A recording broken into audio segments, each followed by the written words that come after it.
after the game, it's the aftermath. Win or lose, we still wave our Commanders flag. Riding with Wentz under center, making the pass. Jahan Dotson, young rookie, making a splash. That burgundy and gold, that's what we about. Jonathan Allen knocking QBs to the ground. We die hard and nobody can shut us down. Cause this is the greatest show in town. Let's go! Go, go, go, go.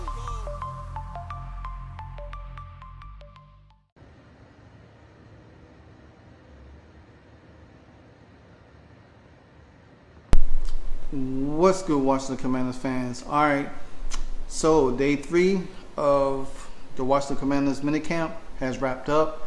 Now there's been some pretty good notes to take. Just not as exciting for the first 2 days, but nevertheless they had to go inside today because of the air quality control. So they pretty much practiced inside today, which because the quality control was pretty bad. It was in the orange and everything like that.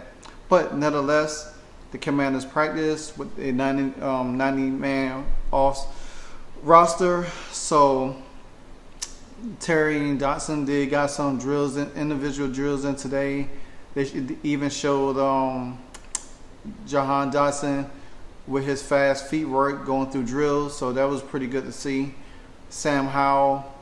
Speaking of Sam Howell, he had a pretty good day. He had some highs and lows. He did have a definitely deep throw to Terry McLaurin, which was a nice catching throw and catch.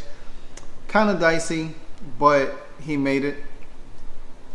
Also, Sam he did get picked off 2 times in 7-7 drills. One by Troy Pike, and the other one by Percy Butler. And I will get to Percy Butler because he had a pretty good camp so far. So I'm looking to see a lot from him also. But Troy Pike picked off Sam Howell in the end zone, and it was Sam Howell's second pick in the end zone because the other one was by Percy Butler. But nevertheless, Sam Howell came back and redeemed himself by throwing a touchdown to Logan Thomas.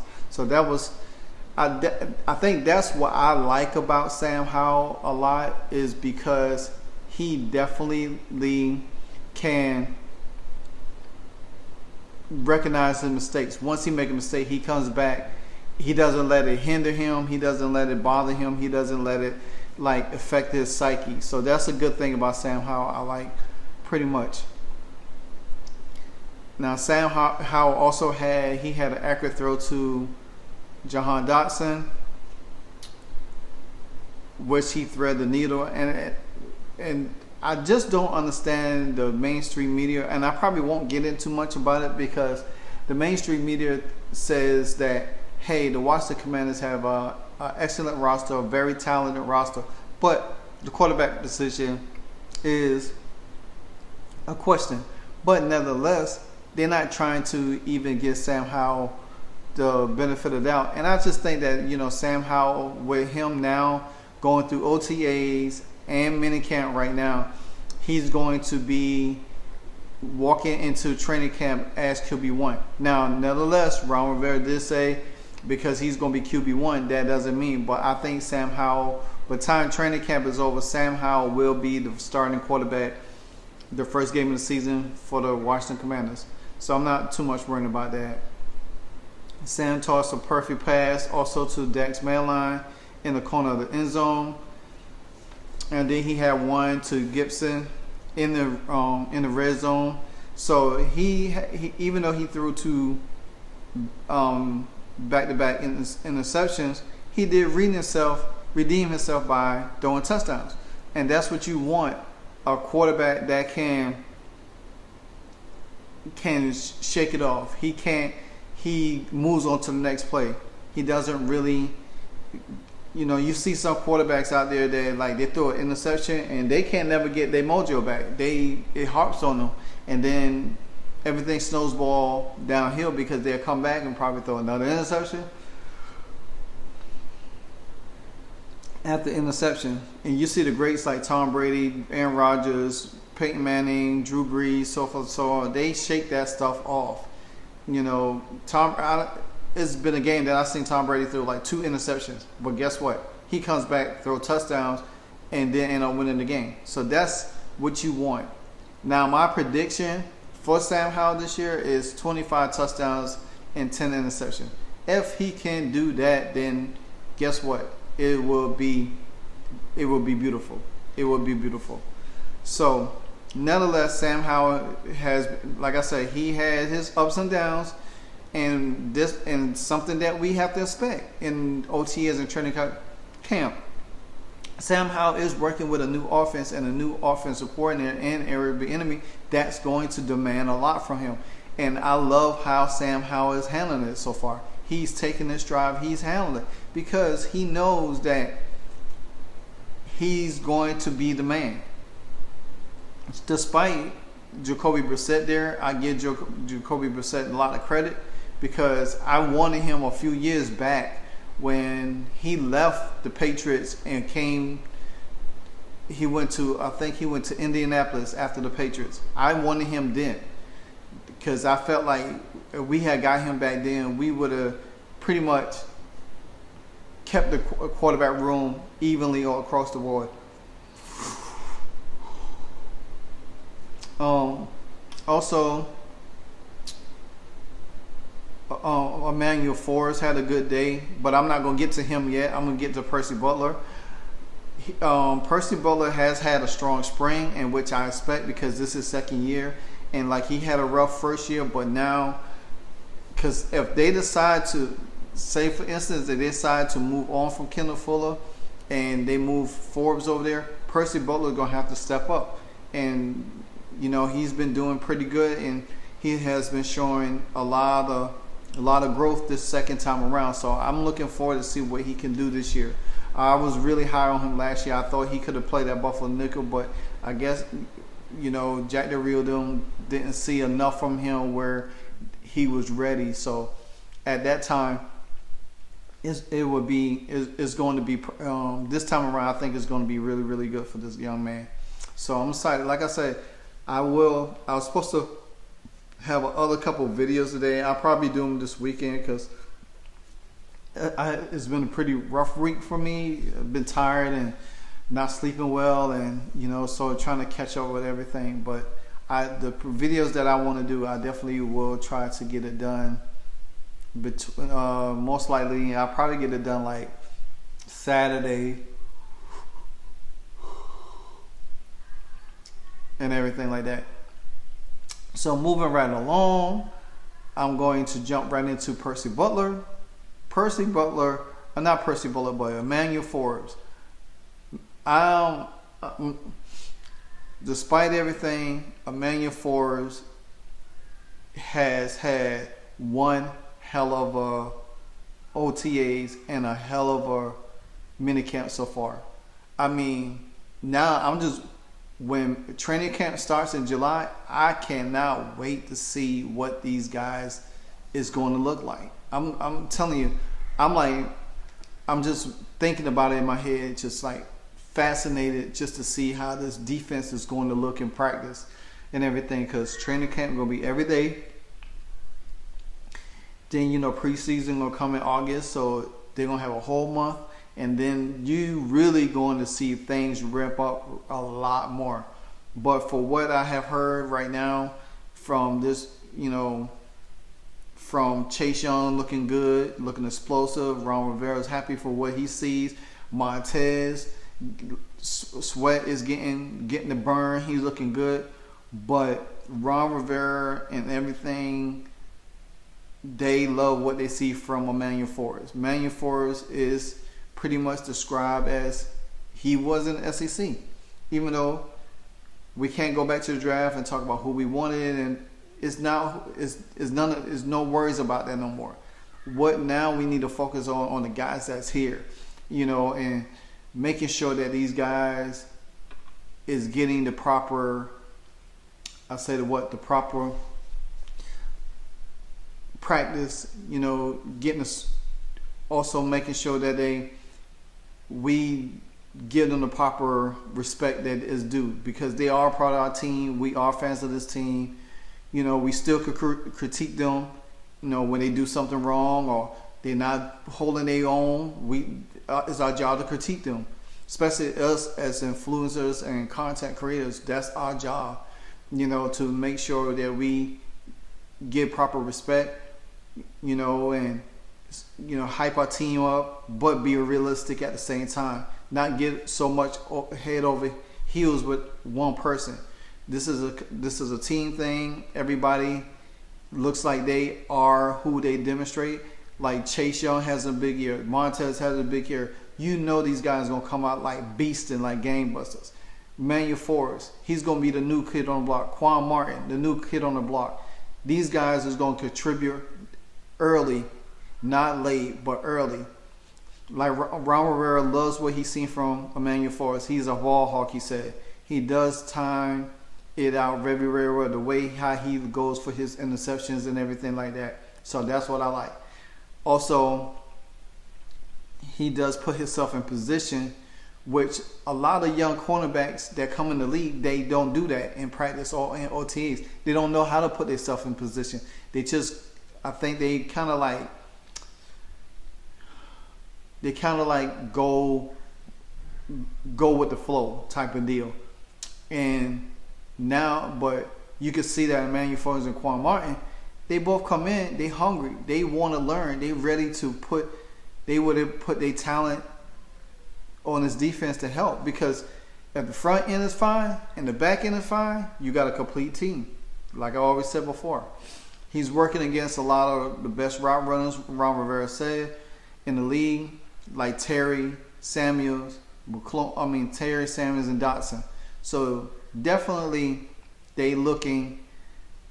he's getting a lot of looks from a lot of the different receivers, because these guys do different things. So they do similar, but they do differently in a lot of sense. So, and like Ron Rivera said, he believes it's only two and a half weeks, and we had him, but it's very good to watch. So, I mean, he's praising him. He's praising what he has done so far, especially in minicamp. Forbes he's doing all he can. Forbes had won some battles against Terry and Dotson. Like today, there's a highlight reel that shows Dotson break up a pass. He is like, and the most impressive thing that they love about him is his length. He is so lanky. I still think he need to pick up a little bit, probably about another 10 pounds, 10 to 15, 20 pounds, whatever his weight is right now, or add muscle to that. You know what I'm saying? Most likely, you don't have to gain like weight, but add muscle weight, so you won't lose your endurance and speed and durability, because he was pretty durable in college. So that's one thing. Even though at his small slender stature, most importantly, he was getting better with every rep, and that's what you want. A guy that's going to get better and better. And if you think about this, as good as Emmanuel Forbes is advertised, and he's going against Terry and Dotson and Samuels, guess what they're doing for Terry Dotson and Curtis Samuels? That's making them better, because guess what? They're going to say, well, hey, we got an elite corner on our team we go against every day. So now when they go on the field, there ain't no cornerback on the opposing team that they gonna look at and say, well, we can't get the best of you because we got one of the best on our team, and he's a rookie. You know what I'm saying? So therefore, it's a good thing on both sides, because it's helping Terry, Dotson, and Samuels prepare for different types of guys that they're gonna be facing defensively this year. And we already know what Terry can do, so I'm not going to even worry about it. We already know what Terry can do. But Emmanuel Forbes, he's going to have his hands full, and I think he's going to shock a lot of guys. To be honest with you, he is going to shock a lot of guys in the league, because they're going to think, especially with Arizona game, I think that's pretty much a win. We should win that game. If we lose that game, I would be pissed off week 1. Week 2, we should win that game against Denver, because I was listening to Kevin Sheehan when he was talking to Ben Stein on his podcast a couple of days ago, and they were talking about the Washington Commanders defense. There's something that I definitely gonna have to dive into. That now that minicamp is over, I could look into more of talk about the total defense of the Washington Commanders and what my expectations for them going into next year and everything like that. But Ben Stein said that Washington led the league in third down percentage last year, and Denver Broncos was the second. So we going against the Denver Broncos team that pretty much improves on defense. They're pretty good, but at the same time, they're not good on offense. And so, and I think our defense and everything is going to match up well with them. So that should be down, but the test gonna come in week 3 and 4 because we played the Philadelphia Eagles and then the Buffalo Bills. If we was to go 3-0 by the time we play Buffalo, and it wouldn't even bother me if we lost that game, because then we'd be 3-1. But who knows? In that stretch, we could go 2-2, 3-1. Doesn't matter. But long as our defense show, and because you definitely think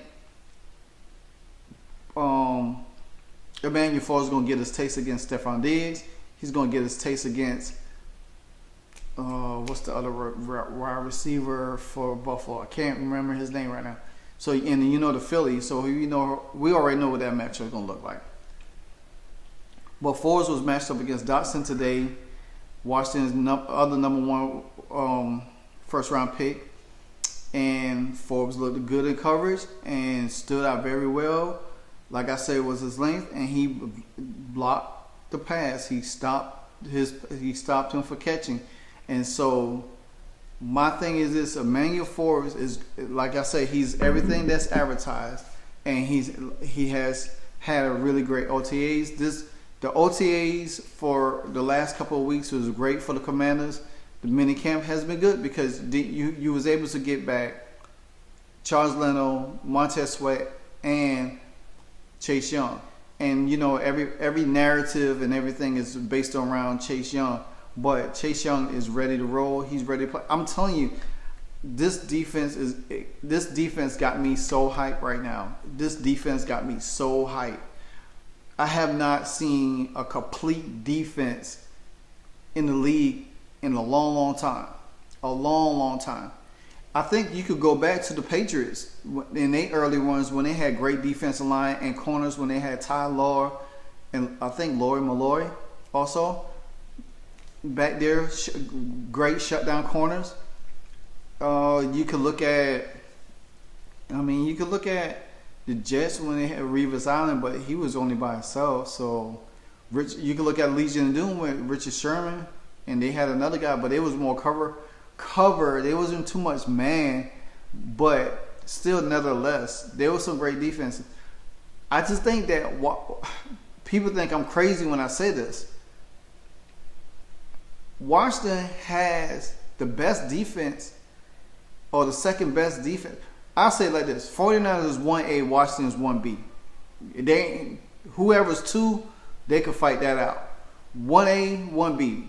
San Francisco and Washington. I think Washington has the most complete defense because of our defensive front and our linebackers. A lot of people are going to be surprised about Cody Barton this year and the linebackers, because we didn't draft the linebacker, but I think the way we use the linebackers is going to be significant, so that's going to be a plus for us also. The secondary is going to be beast. If you think we was a beast last year, and you got to think, guess who led the team with interceptions last year? Derek Forrest. He led the team in interceptions. So just imagine what Quan Martin and Emmanuel Forbes do.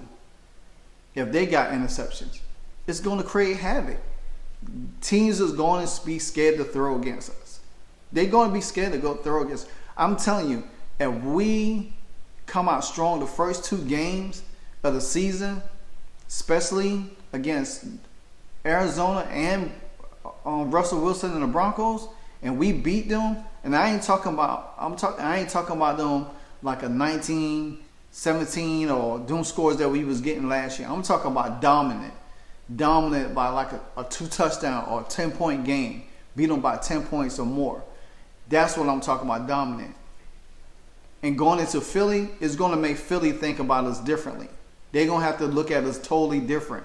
They can't come at us the same way like they came last year. Buffalo going to have to play us a whole totally different. You know what I'm saying? Because we're going to be playing back-to-back quarterbacks that could run. And that's where I feel we are going to be deadly. So that's what I'm saying. But nonetheless, this was a great training camp, even though they had air quality control and all of that stuff. But these guys was able to get right back into the fold. So with that being said, that's my wrap up. I will do a full week's wrap up, everything on, I think, Sunday. But nonetheless, man, the Commanders is looking strong. I like what I see so far. A lot of the players are getting buzzed, like I say, from Emmanuel Forbes, Percy Butler, Sam Howell, Brissett is getting a little buzz. Chase come back, he's getting the biggest buzz.